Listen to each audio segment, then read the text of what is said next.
اس کا جادو، اور یہ جادو اخلاق کا جادو ہوتا ہے جس سے سب لوگ متاثر ہوتے ہیں، کیونکہ یہ حقیقت ہے کہ اخلاص کی مٹھاس اسی کا نام ہے کہ لوگ آپ سے ملنے میں کسی قسم کی تکلیف محسوس نہ کریں، اور جو ایک دفعہ مل لے وہ دوبارہ بھی ملنے کی کوشش کرے۔ عزیز طلبہ، اسی شعر میں اکبر الہ آبادی نے دو ایسی باتیں بھی بتائی ہے جو قابل فخر بیٹے کے سلوک اور رویے یعنی کردار میں نہیں ہونی چاہیے۔ نمبر ایک، فریب یعنی دھوکہ، اور نمبر دو، مکر و زور یعنی مکاری، چال بازی، کہ بیٹا ایسا ہو کہ جو اپنی ذاتی کامیابیوں کے لیے، اپنے ذاتی مفاد، ذاتی فائدے کے لیے خود محنت کرے، نہ کہ اپنی ذاتی کامیابیوں کے لیے، اپنی ذاتی نفع کے لیے، ذاتی فائدہ کے لیے، مطلب اور مفاد کے لیے کسی کو دھوکہ دے، یعنی اس کے اندر یہ عیب نہیں ہونا چاہیے کہ وہ کسی سے چال بازی کرے۔ عزیز طلبہ، اس کا ظاہر اور باطن یعنی ایک جیسا ہو، اور قابل فخر وہی بیٹا ہوتا ہے جس کے دل کے آئینے پر دنیا کی لالچ اور گرد نہ ہو، یعنی اس کے دل کا آئینہ دنیا کی لالچ اور گرد سے آلودہ نہ ہو، دل کا آئینہ صاف ہو، کیونکہ انسان دھوکہ تبھی دیتا ہے جب وہ دنیاوی لالچ کا مارا ہوا ہو، خواہشات کا غلام ہو۔ گویا اکبر الہ آبادی کہنا چاہتے ہیں کہ بیٹے وہی قابل فخر ہوتے ہیں جو سچے، ایماندار، مخلص ہوں، اور جن کے دامن دھوکے، فریب اور چال بازیوں جیسے عیوب سے یعنی عیبوں سے پاکیزہ ہوں۔ عزیز طلبہ، یہ تھی اس شعر کی تشریح۔ آئیے اب ہم اگلے شعر کی جانب بڑھتے ہیں۔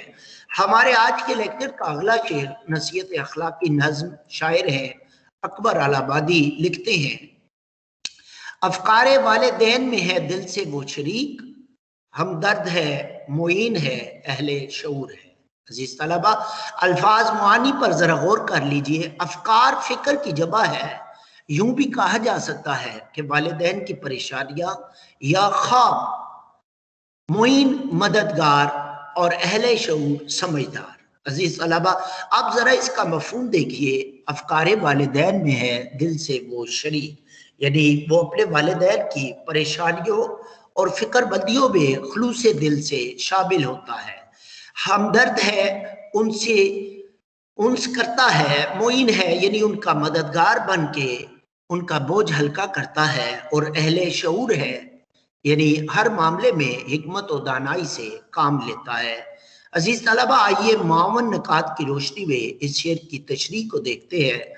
عزیز طلبہ، اکبر الہ آبادی نے اس شعر میں ان 5 صفات کا ذکر کیا ہے جن سے اس کے گھر کا ماحول پیارا ہو سکتا ہے۔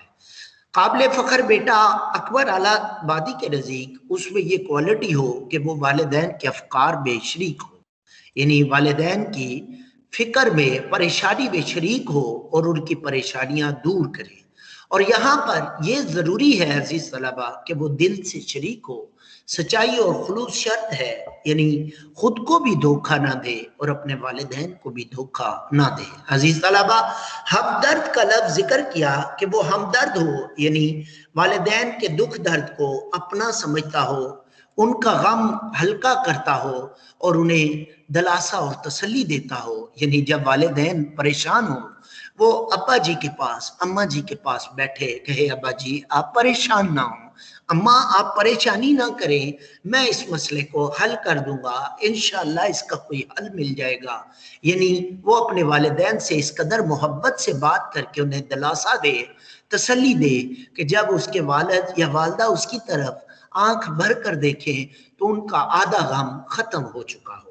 عزیز طلبہ، اکبر الہ آبادی نے اگلی صفت ذکر کی ہے معین۔ معین کہتے ہیں لفظی معنی ہے مدد کرنا، مراد یہ ہے کہ وہ والد کے ساتھ کاموں میں ہاتھ بٹھائے، بوجھ ہلکا کرے، ایسا نہ ہو وہ آوارگی کرے، اس کے بوڑھے ماں باپ پورا دن کام کر کے گھر کا چولہا جلائیں اور وہ سیر سپاٹے میں، شغل اشغال میں ان کے پیسوں کو ضائع کرتا رہے، بلکہ اسے چاہیے جب وہ بڑا ہو جائے، بالغ ہو جائے، سمجھدار ہو جائے، اپنے ماں باپ کا ہاتھ بٹھائے، ان کا بوجھ ہلکا کرے۔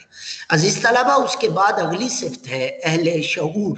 اہل شعور کا معنی ہے سمجھدار ہو، یعنی ایسے بیٹے پر فخر ہوتا ہے جو فہم و فراست والا ہو، جذباتی نہ ہو، کیونکہ عزیز طلبہ جذباتی ہونے کا سب سے بڑا نقصان یہ ہے کہ انسان اپنی زندگی کے فیصلے بہت جلدی لینے لگتا ہے، یعنی فوراً فیصلہ لیتا ہے، اور فوراً فیصلہ لینا عزیز طلبہ اس کے حق میں نقصان دہ ہوتا ہے، کیونکہ جلدی کا کام یقیناً خرابی کا ہوتا ہے، اور حدیث مبارکہ کے الفاظ ہیں کہ جلدی کا کام شیطان کا ہوتا ہے، کہ جلدی میں ہمیشہ شیطان ہوتا ہے۔ سمجھدار بچہ ہمیشہ سوچ سمجھ کر فیصلہ لیتا ہے، یوں انسان جب جلدی کرتا ہے تو اپنی زندگی میں غلط فیصلے لینے لگ پڑتا ہے۔ عزیز طلبہ، اہل شعور ہونے کا ایک اور مفہوم یوں بھی سمجھا جا سکتا ہے کہ سمجھدار انسان وہ ہوتا ہے جو اپنے ساتھ سنجیدہ ہو، یعنی اپنے ساتھ مخلص ہو، اور جو اپنے ساتھ مخلص ہوتا ہے وہ یقیناً نہ تو خود کو دھوکہ دیتا ہے اور نہ ہی اپنے ماں باپ کو دھوکہ دیتا ہے۔ عزیز طلبہ، اس طرح ہمارے اس شعر کی تشریح مکمل ہوئی۔ آئیے اب ہم اپنے اگلے شعر کی جانب بڑھتے ہیں۔ نظم نصیحت اخلاقی کا اگلا شعر، شاعر ہیں اکبر آل آبادی۔ شعر ہے: راضی ہے اس پہ باپ کی جو کچھ ہو مصلحت، صابر ہے بادب ہے عقیل و غیور ہے۔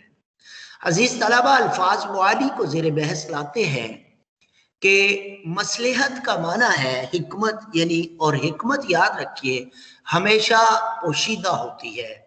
عزیز طلبہ، دوسرا لفظ ہے اس میں صابر، صابر کا معنی ہے صبر کرنے والا۔ تیسرا لفظ ہے با ادب، یعنی ادب کرنے والا۔ چوتھا لفظ ہے عقیل، عقیل کہتے ہیں عقل مند کو، اہل شعور، اہل شعور کو۔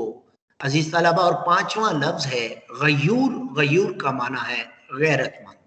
آئیے اب اس کا مفہوم دیکھتے ہیں، یعنی راضی ہے اس پہ باپ کی جو کچھ ہو مصلحت، کہ باپ اس کی جو کچھ مصلحت ہو وہ اس پر راضی رہتا ہے، صبر کرتا ہے، ادب کرنے والا ہے، اور عاقل ہوتا ہے اور غیرت مند ہوتا ہے۔ ایسا بیٹا والدین کے لیے قابل فخر ہوتا ہے۔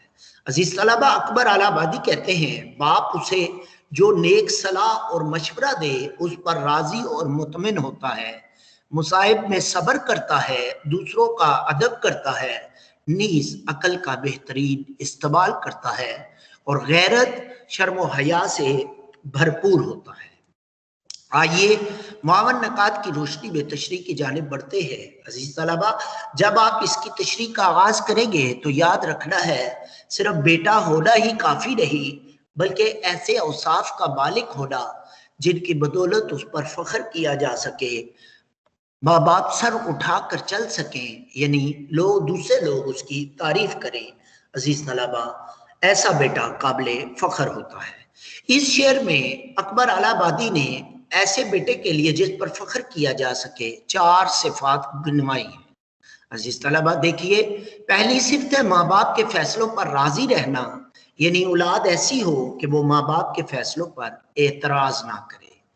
یعنی عزیز طلبہ، اس کے ذہن میں یہ بات ہونی چاہیے، اور آپ لوگوں کے ذہن میں بھی یہ بات ہونی چاہیے، بلکہ آپ دل سے اس کو تسلیم کریں کہ ماں باپ دنیا کا وہ واحد رشتہ ہے جو بلا لالچ محبت کرتا ہے، جو بلا لالچ آپ سے پیار کرتے ہیں۔ عزیز طلبہ، اس کی سب سے بڑی دلیل یہ ہے کہ انہوں نے بہت دعاؤں کے ساتھ اللہ سے آپ کو مانگا ہے، آپ کی کامیابی کے لیے دعا بھی کرتے ہیں اور آپ کے لیے کوشش بھی کرتے ہیں۔ عزیز طلبہ، ہر کام میں حکمت ہوتی ہے، کیونکہ انہوں نے عمر کا ایک بڑا حصہ گزارا ہے، اور جیسا کہ عربی مقولہ ہے من اکبر سنن فاکثرہ تجربۃ، کہ جو عمر میں تجھ سے بڑا ہے وہ یقیناً تجربے میں بھی تجھ سے بڑا ہے۔ عزیز طلبہ، والدین اصل میں جہاں دیدہ ہوتے ہیں، یعنی انہوں نے دنیا دیکھی ہوتی ہے، لہٰذا آپ کو ان پر یقین ہونا چاہیے کہ ان کا کوئی کام بھی حکمت سے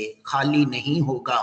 ماں باپ آپ کے حق میں یا زندگی کے معاملات میں جو فیصلے کرتے ہیں، ایک قابل فخر بیٹا ان پر یقین رکھتا ہے، ان پر ایمان لاتا ہے کہ میرے ماں باپ یقیناً کسی حکمت کے تحت یہ بات کر رہے ہیں، اور ان کا کوئی فیصلہ، کوئی بات حکمت سے خالی نہیں ہوگی۔ عزیز طلبہ، رسول اللہ صلی اللہ علیہ وسلم کی حدیث پاک دیکھیے، آپ صلی اللہ علیہ وسلم نے فرمایا باپ جنت کے دروازوں میں سے ایک دروازہ ہے، اور ماں کے بارے میں فرمایا الجنت تحت اقدام الامہات، کہ ماں کے قدموں کے نیچے جنت ہوتی ہے۔ عزیز طلبہ، یہاں میں آپ کو دو احادیث اور سناتا چلا جاؤں کہ ایک حدیث ہے جس کا مفہوم ہے کہ جس کا باپ اس سے ناراض ہوا اس کا خدا اس سے ناراض ہو گیا۔ عزیز طلبہ، ایک اور حدیث ہے کہ جو شخص چاہتا ہے کہ وہ دنیا میں لمبی عمر پائے اور سکون والی عمر پائے تو اسے چاہیے کہ وہ روز اپنے ماں باپ کی زیارت کیا کرے، یعنی مسکراتے ہوئے خوشی کے ساتھ ماں باپ کے چہرے کی زیارت کرے۔ عزیز طلبہ، آئیے آگے بڑھتے ہیں۔ اس شعر میں ایک لفظ ہے صابر۔ صابر سے مراد ہے، اکبر آبادی کہتے ہیں کہ بیٹا ایسا ہی قابل فخر ہے جو صبر کرنے والا ہو، یعنی اسے جو نعمتیں میسر ہوں ان پر شکر اور صبر سے کام لے، یعنی جو نہیں ہیں ان کے لیے صبر کرے اور جو میسر ہے ان پر شکر کرے، کسی چیز کے لیے ضد نہ کرے اور نہ ہی ذاتی خواہشات کو پورا کرنے کے لیے نافرمان بنے یا ضدی بنے۔ عزیز طلبہ، قرآن مجید فرقان حمید جو کہ ہمارے لیے مکمل ضابطہ حیات ہے، اس میں فرمایا گیا انسانی نفسیات کو سامنے رکھتے ہوئے قرآن فرماتا ہے مالکم و اولادکم فتنہ، کہ تمہارا مال اور اولاد تمہارے لیے قابل آزمائش ہے۔ کہیں آپ ضد کریں اور آپ کی وہ ضد پوری کرنے کے لیے ماں باپ کسی غیر شرعی کام میں یا ناجائز کام میں یا اللہ کی نافرمانی میں مبتلا نہ ہو جائیں۔ عزیز طلبہ، اس لیے قابل فخر بیٹا وہ ہے جو صبر کرتا ہے اور صابر ہوتا ہے۔ عزیز طلبہ، اسی شعر میں ایک لفظ ہے با ادب۔ با ادب کا معنی ہے ادب کرنے والا، اور جیسا کہ نسلوں کا، قوموں کا اور بزرگوں کا تجربہ کہتا ہے با ادب با نصیب بے ادب بے نصیب، کہ با ادب آدمی کو اللہ تعالیٰ سعادت سے محروم نہیں فرماتا اور بے ادب آدمی ہمیشہ سعادت سے، عزت سے محروم رہتا ہے۔ عزیز طلبہ، اسی شعر میں ایک لفظ ہے عاقل۔ عاقل ہو یعنی قابل فخر بیٹا وہ ہے جو عقل سے کام لینے والا ہو، ہر معاملہ میں سوچ بچار سے کام لے کر چلے، یعنی سوچ سمجھ کر فیصلے کرے، جلد باز نہ ہو۔ عزیز طلبہ، مزید آگے چلتے ہیں۔ ایک آخری لفظ ہے غیور۔ غیور کا معنی ہے غیرت مند۔ غیور کہتے ہیں غیرت مند ہو، یعنی بیٹے میں غیرت ہو۔ عزیز طلبہ، غیرت کا مفہوم یہ ہے کہ بیٹا کوئی ایسا کام نہ کرے جو اس کے معیار کا نہ ہو۔ انسان کی غیرت اسی بات کی متقاضی ہے کہ انسان اپنے معیار سے گری ہوئی کوئی کام حرکت نہ کرے، یعنی کوئی اگر اس کے ساتھ برائی کرے تو یہ نہیں ہے کہ برائی کا بدلہ برائی سے دے۔ عزیز طلبہ، یہ غیرت نہیں کہ کسی نے آپ کو برا کہا اور آپ فوراً اس کے کہنے پر برا بن گئے، بلکہ آپ اپنے کردار سے، اپنے ماں باپ نے جو آپ کی تربیت کی ہے اس کا ثبوت دیں، یعنی کوئی ایسی برائی نہ کرے جس سے نام و نسب کو داغدار کیا جا سکے، ایسا کوئی برا کام نہ کرے۔ غیرت یہی ہے۔ غیرت یہ ہے کہ آپ اپنے معیار سے مت گریں، ہر لمحہ اپنی عمدہ تربیت کا اپنے کردار سے ثبوت دیں۔ عزیز طلبہ، اسی کا نام غیرت ہے۔ آئیے اگلے شعر کی جانب بڑھتے ہیں۔ یہاں تک اس شعر کی تشریح مکمل ہوئی۔ ہمارے آج کے لیکچر کا آخری شعر ہے جو کہ تشریح میں شامل ہے، وہ ہے رکھتا ہے خاندان کی عزت کا وہ خیال، نیکوں کا دوست صحبت بد سے نفور ہے۔ عزیز طلبہ، یہاں پر اس شعر میں جو قابل غور لفظ ہے وہ ہے صحبت بد، یعنی بری صحبت، اور نفور کا معنی ہے نفرت کرنے والا۔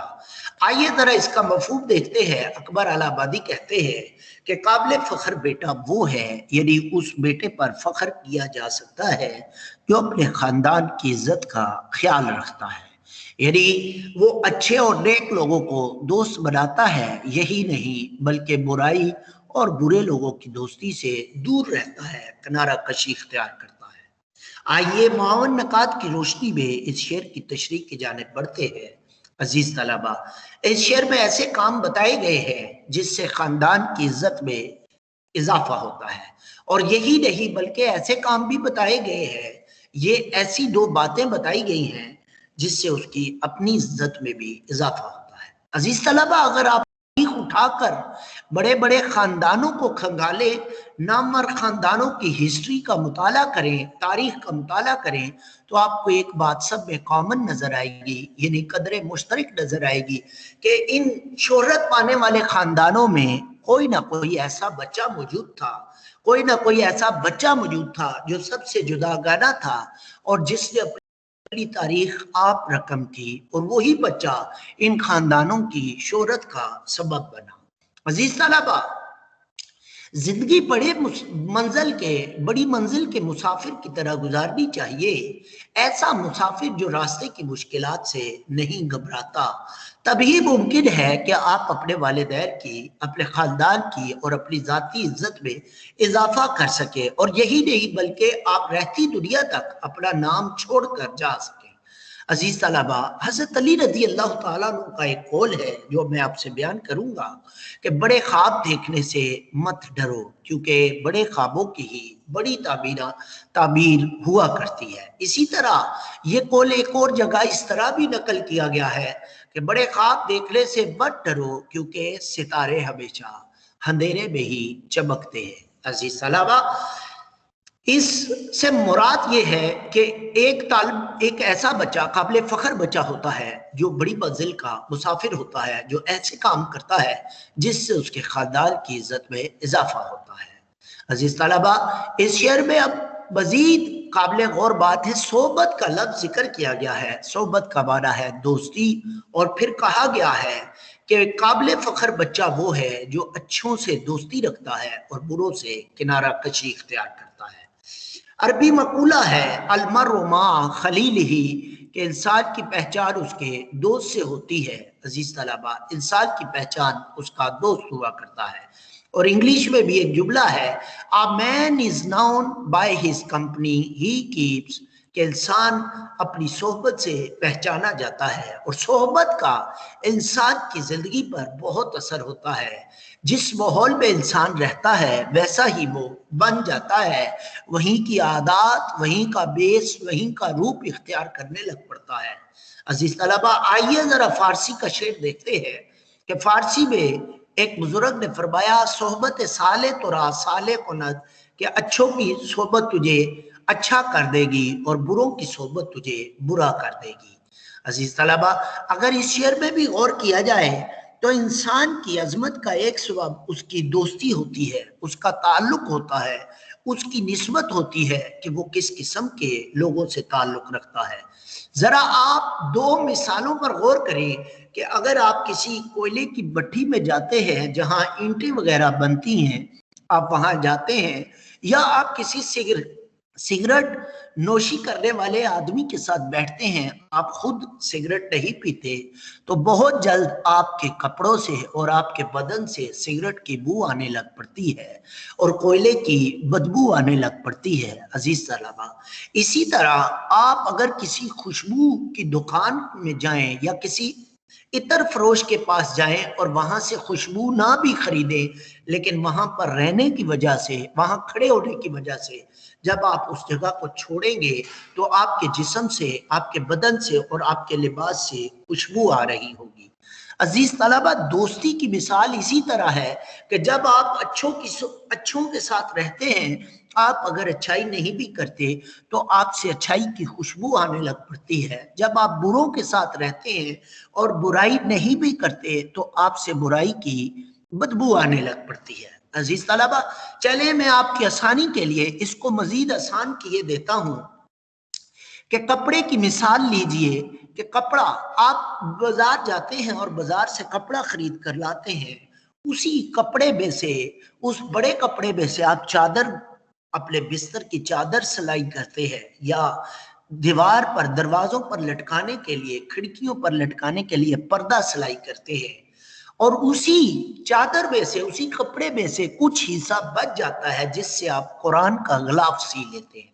عزیز طلبہ، اب ذرا غور کیجئے گا، آپ نے کبھی اپنے بستر کی چادر کو یا گھر کے دروازے پر لٹکے ہوئے پردے کو نہیں چوما، مگر آپ اس کپڑے کو جو قرآن پاک پہ لپیٹا گیا ہے، یعنی قرآن کا غلاف، آپ اسے روز چومتے ہیں۔ عزیز طلبہ، یہ مثال آپ کے لیے سب سے آسان مثال ہے کہ اسے کہتے ہیں نسبت اور تعلق۔ کپڑا وہی ہے، ایک ہی بازار سے لایا گیا، ایک ہی دکان سے خریدا گیا، اکٹھا خریدا گیا، مگر اس کپڑے کا کچھ حصہ پر دیواروں اور پردوں اور بستر کے ساتھ تعلق بن گیا اور کچھ حصے کی نسبت قرآن کے ساتھ ہوگی۔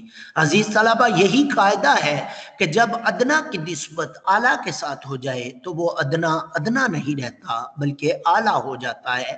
کپڑا کچھ حیثیت نہیں رکھتا، وہ ادنا ہے، مگر جب اس کی نسبت اعلیٰ کے ساتھ ہو گئی، یعنی قرآن مجید فرقان حمید کے ساتھ ہو گئی، تو وہ بھی اعلیٰ ہو گیا، اسے بھی عزت دی جانے لگی۔ عزیز طلبہ، دوستی کی مثال یہی ہے، اور اکبر اعلیٰ آبادی یہی کہتے ہیں کہ قابل فخر بیٹا وہ ہوتا ہے جو اعلیٰ کے ساتھ دوستی کرتا ہے اور خود کو بھی اعلیٰ بناتا ہے۔ عزیز طلبہ، قابل فخر بیٹا وہ ہے جو اچھوں کے ساتھ دوستی کرتا ہے اور بروں سے کنارہ کشی اختیار کرتا ہے۔ بس یاد رکھنے کی بات یہ ہے، صحبت صالح ترا صالح کند، اور صحبت تالے ترا تالے کند، کہ اچھوں کی صحبت تجھے اچھا کر دے گی، بروں کی صحبت تجھے برا کر دے گی۔ عزیز طلبہ، یہاں تک تھا ہمارا آج کا لیکچر نصیحت اخلاقی کے چند اشعار، جس کے شاعر ہے اکبر اعلیٰ آبادی۔ اب آپ میں سے کسی طالب علم کا ہے اس تشریح کے متعلق تو مجھ سے سوال کیجئے تاکہ میں آپ کے سوال کا جواب دوں۔ جی عزیز طلبہ، آپ میں سے کسی طالب علم کا کوئی سوال؟